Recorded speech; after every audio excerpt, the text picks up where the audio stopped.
Ready? Start. Is it compatible with fairness to call the trader a useless member of society? One that stands between producers and takes toll of the goods that are exchanged?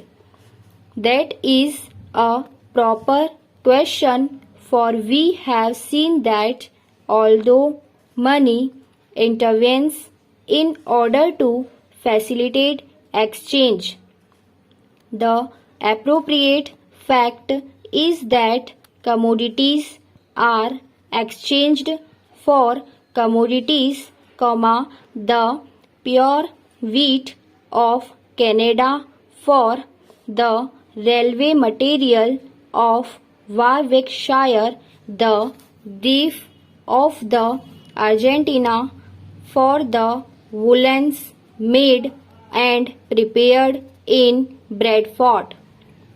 The farmer of the far-stretching fields beyond Winnipeg works perhaps for the purpose of feeding the operatives in an engine shop at Birmingham. Men tend cattle on the Great Plains of South America so that British workers may be the better fed, and the poorest worker here toils for those separated from him by wide areas of sea and land. It is not improper or inaccurate to say that we are all exchanging services. We may ask with perfect propriety, is a middleman, a trader, necessary?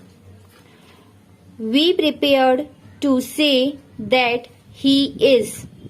It needs little thought or comparison of argument to bring home to ourselves how indispensable the trader's work is. The proposition is almost self-evident. When, as happened occasionally during the pitiable days of the war, the government felt constrained to take into its own hands the distribution of some commodity, petrol or meat or accommodation on board steamers. It was obliged to appoint armies of officials who did, after a certain amount of preparation and training, what traders had done cheaply and smoothly before. The work was, of course, incompatible with their intentions in early life, but it was important and required patience to carry it through.